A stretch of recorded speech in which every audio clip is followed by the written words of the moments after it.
Yo, what's going on, guys? Kevin the Tech Ninja here. In today's video, we're gonna talk about the iPhone 14 Pro and the iPhone 14 Pro Max. Now, I've had the phone since they came out in September, and I've used pretty much either one of them daily since then.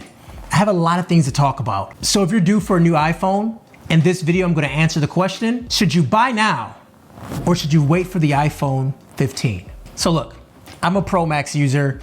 I wish I was a Pro user, but the Pro Max has the best battery life for an iPhone. As someone who travels a lot, I need to have a phone that can keep the battery up even if I'm not gonna be able to charge it throughout the day. Literally, the Pro is much more easier to use. I love this form factor, I love the size. My hand can reach pretty much everything without doing too many hand gymnastics.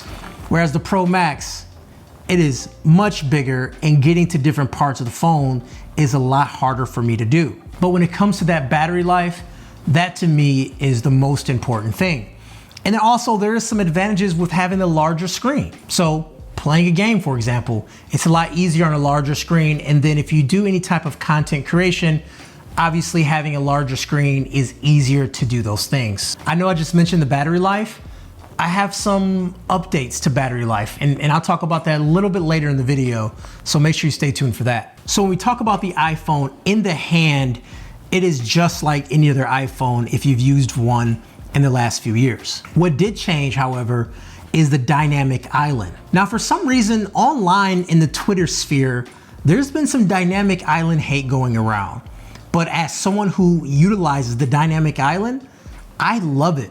And to be honest, if I was using an iPhone that didn't have this, so the non-Pro version, it would actually be a major downgrade. What I enjoy about the dynamic island is that I can see things without actively going into notifications, without actively going into that app. It is always present for me. Now, one app that I use the most is called Flighty, and Flighty is essentially a flight manager application. Now, this is telling me that my flight will take off in 1 hour and 43 minutes, and it's gonna be at gate 8A. I can see that information right here, and if any of this changes for whatever reason, if there's additional delays or a gate change, it will be reflected up here at the very top. Now for me, that is huge because I don't want to actively have to go into notifications and see if anything happened. Maybe I'll miss a notification. All those things are removed by having dynamic island. You can also swipe away notifications if you don't want it, and you swipe again to kind of get it back. And also if you have different apps, for example, like Lyft or Uber, you can see the status of that car when it's going to get to you right here from this screen. And that's nice. Let's say you're doing a text message and then you can see that your Uber is 2 minutes away. You didn't have to swipe. It wasn't anything that popped up on your screen. It's right here at the very top. And that's called a dynamic island. As you can see, I have a timer going, and if I press and hold, I can then get more information about the timer. Or if I swipe, I can then go back to my Flighty. So I can have multiple things in here, and even with the timer in the little circle, you can then see that my flight is delayed. You can see like a little red thing right here. So even if my flight was on time, it will be yellow. So you can see things at the top of the screen without going into apps. And for me, that's what makes having a Pro totally worth it. This is the first time, non-camera related, that the Pro did something else. Not different technology inside the phone, but actually had a fundamental difference outside of the camera, and dynamic island is it. Regular iPhones do not have this, only the Pros. Now, I don't personally think that iPhone is the best phone in any particular category, but I do think as far as an overall phone, it is the best. I find the software experience to be consistent. The ecosystems of accessories like MagSafe is really good. And obviously Apple's ecosystem when it comes to things like AirTags and MacBooks and tablets and iPads and all those things that integrate together. Those are the things that makes having an Apple product a really good experience. The phone may not be the best phone ever if you compare it to another phone, but when you combine all the things together, you get probably the best experience. In the phone landscape, there is a lot of competition, especially in the high-end phone realm. And one of its biggest competitions has to be Samsung, and the S23 Ultra is just a fantastic phone. And one thing that Samsung does very well is they put camera technology in their phones. This camera was actually an upgrade. We do have a larger sensor, we have this 3x zoom, and we have a lot of great tech built into these cameras. But being 100% honest, I don't think the camera is that good compared to Samsung or compared to Google. And I think there's a lot left to be desired when it comes to these cameras. And I think the iPhone is behind when it comes to zoom. Some of its rivals can do up to a 100x zoom. Although it may not look great, but 30x and 10x can be amazing with no image loss at all. The iPhone is definitely behind when it comes to that. But there is a rumor that the iPhone 15 will have a periscope zoom. I'm not sure if that's a 50x or a 30x or I don't know, but at the same time, there is a credible rumor saying that they're gonna have extended zooming capabilities on the new iPhone.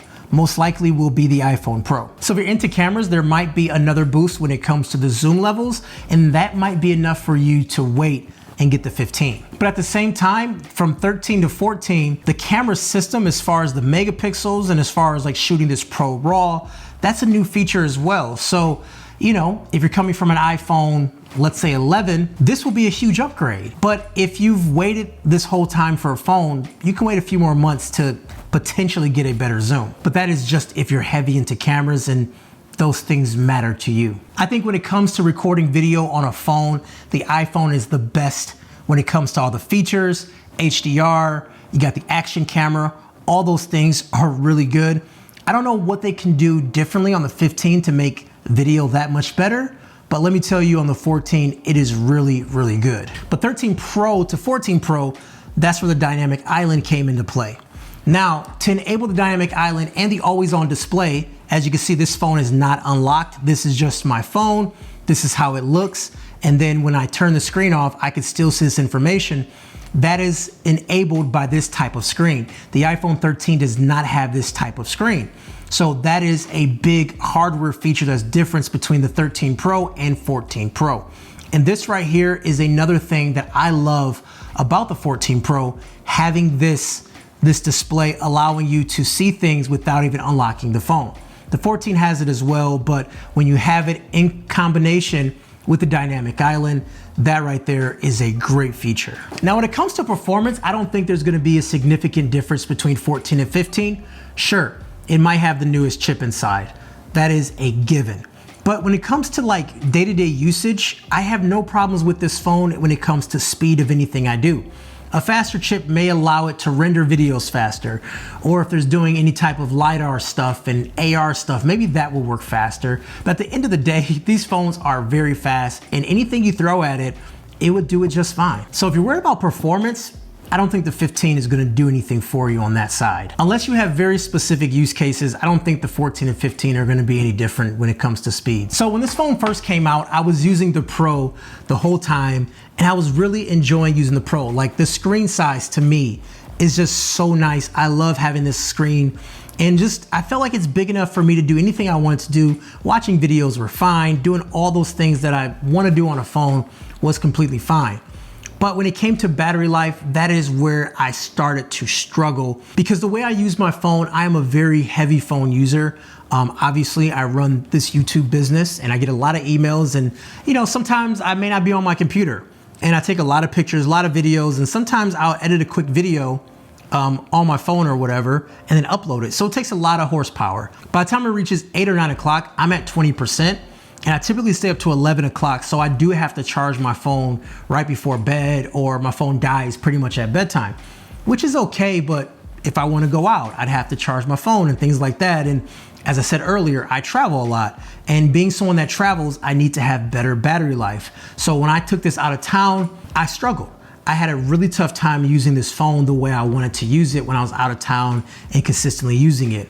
I had to use a battery bank, I had to put in low power mode, I had to do things, and I couldn't just use my phone. I had to really consider how I was using my phone, which is something I don't want to do. So switching over to the Pro Max, early on, I didn't have to do anything. Battery life was fantastic. If I put in low battery mode to start my day, by the time my day ended, I was still at 40%, so I was extremely happy with it. But then I would say a couple months later, I would say 2 or 3 months later, I noticed the battery life was sort of getting lower and lower, like towards the end of the day. Like before, at the end of the day, I was at 25%, maybe 30%, but now I'm at 10%. sometimes 5%. Sometimes my phone dies before I go to bed. So I'm not sure what's happening with this phone, but I actually asked some other people that have this phone and they noticed battery life is not what it was day one.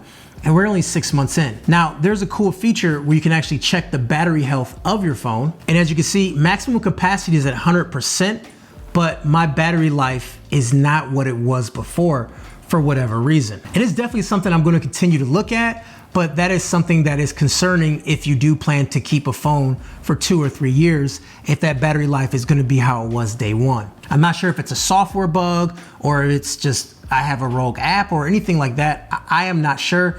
Further testing is needed, but this battery life is not holding up the way it was day one. So my opinion is this: if you've been waiting a long time for a phone, nothing is stopping you from getting yourself an iPhone 14 Pro. I do think the Pro is a significant upgrade compared to the non-Pro version, giving you that dynamic island, giving you that always on display. Those are the things that I really love about the Pro, and obviously the extra lens. So you can zoom in and do things like that when it comes to cameras.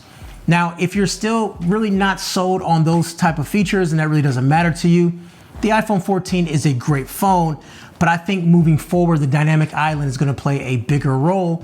And that's something you should definitely consider when buying your next phone. With the iPhone 15, you know what? No one has said this, but I really think the regular 15 is gonna have dynamic island as well, and I think the Pro is gonna have it too. So in that case, maybe you should wait for the 15 and see what's coming out.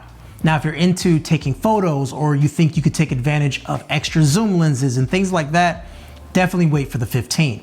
But we are at the midway point. The iPhone 15 is just around the corner, which is crazy to think about. But this was my long-term review of the iPhone 14. Hopefully you guys enjoyed the video. Kevin the Tech Ninja, have a wonderful day, and we'll chat later. Peace.